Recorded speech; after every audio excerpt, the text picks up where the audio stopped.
When I told my husband why I never wanted kids, I didn't expect him to react the way he did. The next morning, I overheard him talking to his mom, saying he wouldn't have married me if he'd known. And then, I found out that all of our protection had been tampered with. It felt like a betrayal beyond anything I could have imagined. For as long as I can remember, I've known that I didn't want kids. I'm 28 now, but even at 16, I was sure. I couldn't see myself as a mom, and I wasn't willing to pretend otherwise. I've always been upfront about this in every relationship. If my partner wanted a family, then I wasn't the right person for them. Some of them understood, but for others, it was a deal breaker. We'd part ways, and I'd move on. It was never about them, though. I didn't believe anyone needed to feel the same way as me. I just knew what I wanted and what I didn't. When people would ask me, "Why don't you want kids?" it made me uneasy. People say things like, "Oh, but kids bring such joy," or "You'll change your mind someday," but they didn't understand what I'd been through, and I didn't feel like I owed them an explanation. I'd always say something simple like, "It's just my choice." That should be enough, right?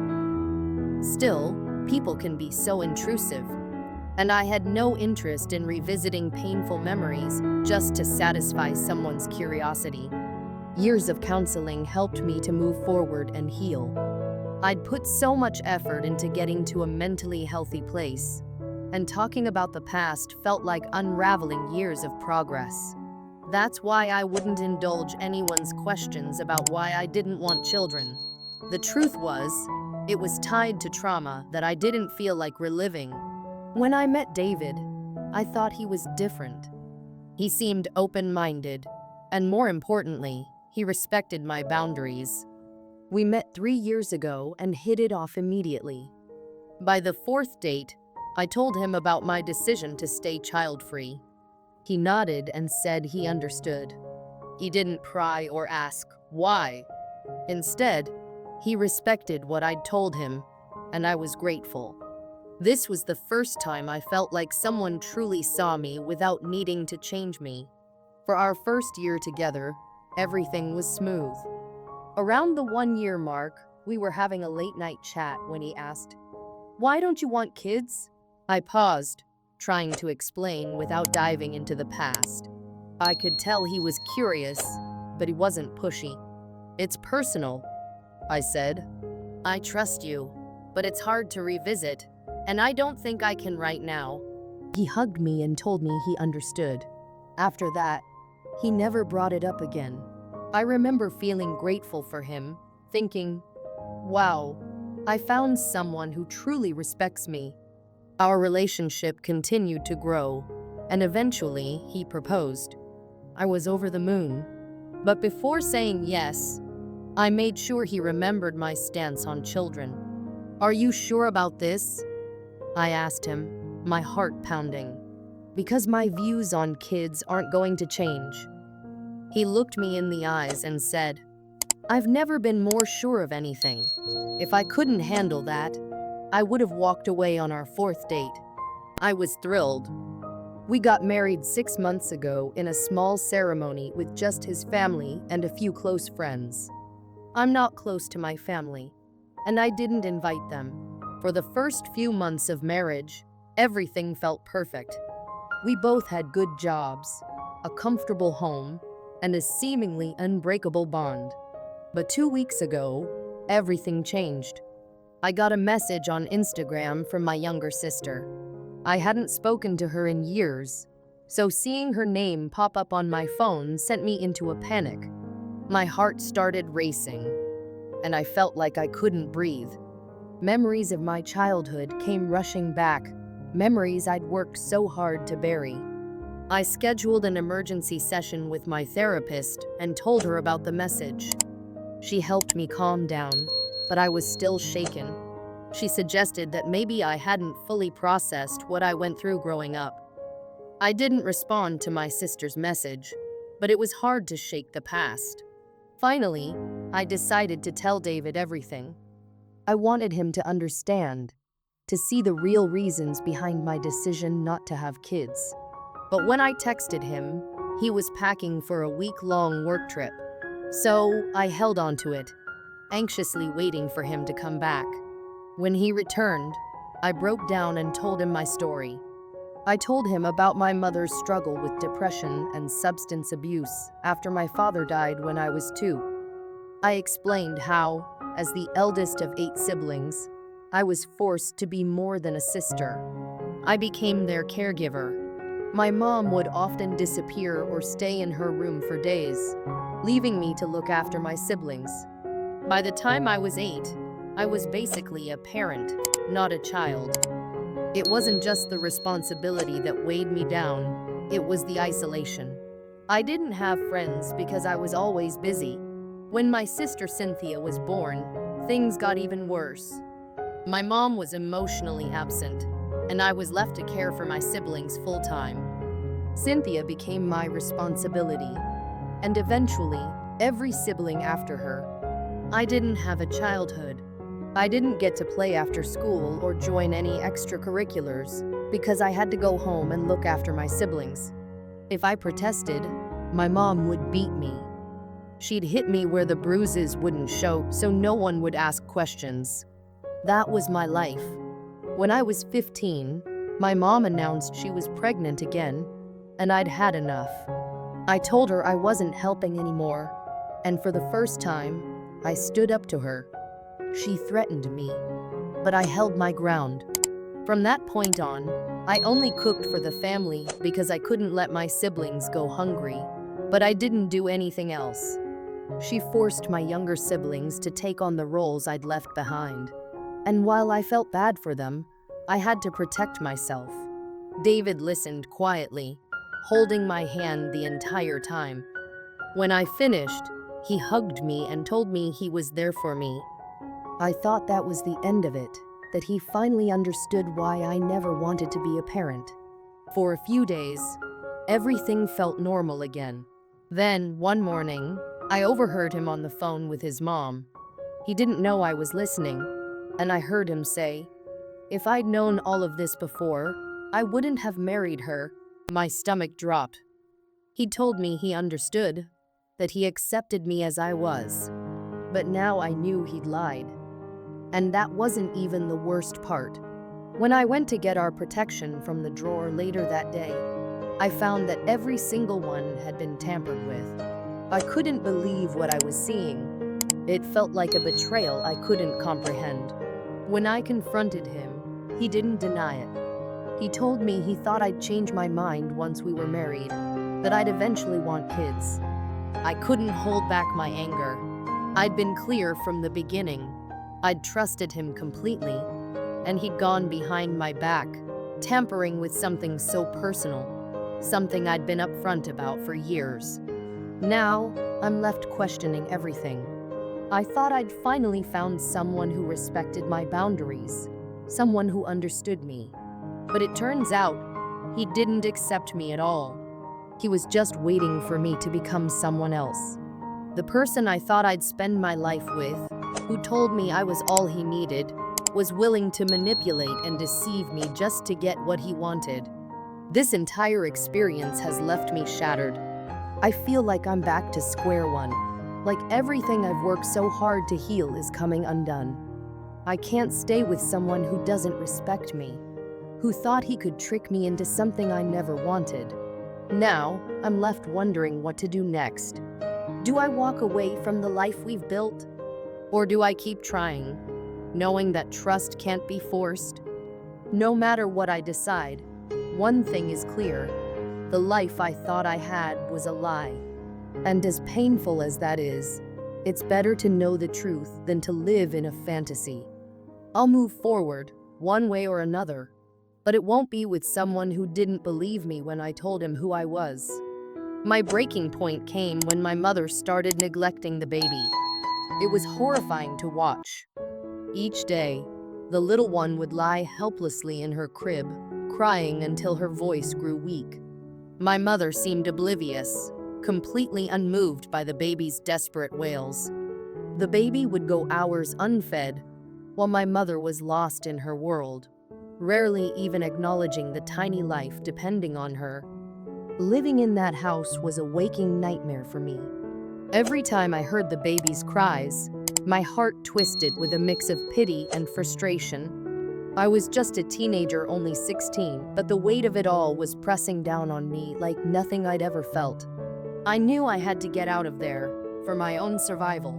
Late one night, I made a choice that would change everything. I packed up what little money I had managed to save, grabbed a few of my belongings, and left the house quietly. I didn't tell anyone, I didn't even leave a note. I just walked out, my heart pounding with fear and determination. Running away felt surreal, almost like a dream, but I was determined to make it my reality. As I walked through the quiet streets, a strange combination of freedom and fear took over. I called CPS to report the neglect, hoping that someone would intervene and help my siblings. That was the last I heard from them. Leaving wasn't easy. A part of me wanted to turn back and take care of my younger siblings. They were innocent, left in that house without anyone to protect them. But I was only 16. If I stayed, I knew I'd be pulled back into the role of caregiver, forever trapped in a cycle of duty and sacrifice. It was painfully hard, but I made the choice to be a little selfish. For once in my life, I needed to save myself. If I stayed, I would have been stuck taking care of them indefinitely, sacrificing my own dreams, my own future. I cut off all contact with my family. I didn't reach out, and neither did they. It was as if I'd vanished from their lives. I buried myself in work, school, and later college, pushing through each day with the hope that one day I'd be able to leave the past behind. I never told anyone what I had endured. The memories were too painful to bring up, too haunting to relive. For years, I struggled in silence, too scarred to let anyone into my past. Eventually, I met David, the man who seemed to be everything I'd ever dreamed of in a partner. We connected on a deep level, and as we grew closer, I finally felt like I could share pieces of myself that I'd kept hidden from the world. It took a long time, but I eventually told him about my past. I told him about the years of emotional and physical abuse, the endless hours of caring for others, and the heavy burden that had worn me down, leaving me completely drained. I told him I was done with being a parent, even if I had never had children of my own. I wanted to be just myself for the rest of my life. The night I shared all of this, David held me close, comforting me through my tears. It felt like a wave of relief, something I'd never allowed myself to feel before. I'd carried that pain alone for so long that it felt almost unreal to have someone there, holding me, understanding the burden I had carried. When I finally fell asleep that night, it was with a feeling of safety I hadn't felt in years. I thought that maybe finally, I had found someone I could trust. But the next morning, things took an unexpected turn. I woke up to find David wasn't beside me. Confused, I made my way downstairs, where I heard him talking to his mother on the phone. Just as I was about to head back upstairs, I heard my name and froze. My stomach twisted, sensing that something was wrong. I knew it was wrong to eavesdrop, but something about the way he said my name felt off. Against my better judgment, I stayed to listen, hoping it was nothing, that maybe I was just overthinking. As I listened, my heart sank. David wasn't just telling his mother about my story. He was saying things that broke me. He said that if he'd known about my past and my decision to be child-free, he would have never married me. He told her he felt trapped, that I had somehow deceived him by not revealing everything sooner. My world shattered in that moment. He was talking as if my life, the pain, the struggle, the choices I'd made meant nothing. He was downplaying everything I'd gone through, brushing off my decision to be child-free as if it were some whimsical choice. The man who had held me close, who had given me a sense of security, was now the one calling me selfish.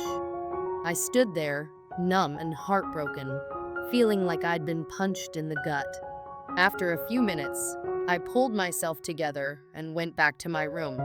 When David finally came upstairs, he acted as if everything was normal, smiling and trying to be sweet. It felt like I was living with a stranger. I didn't confront him, though. I just couldn't find the strength.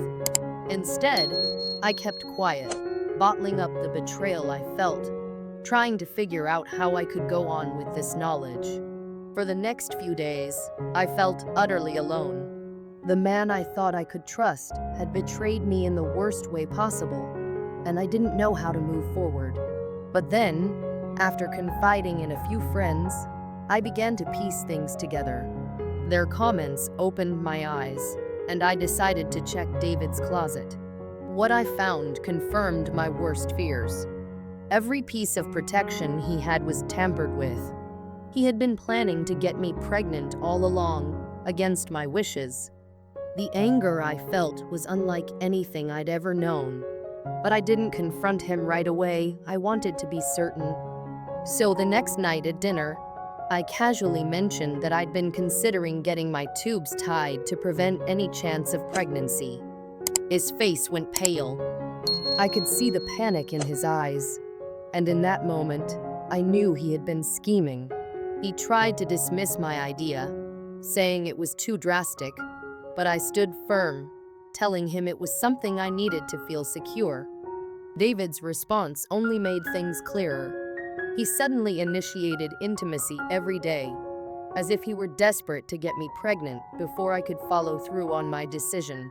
I realized then that I was living with someone who didn't respect my choices, someone who would go to any length to control my life. It was terrifying. I knew I had to leave. Finally, I confronted him.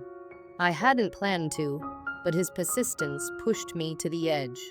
I told him I'd overheard his conversation with his mother and knew he had tampered with the protection. He tried to deflect, saying I was in the wrong for listening to a private conversation, but I didn't back down. I threw the tampered protection in front of him, and he couldn't deny it anymore.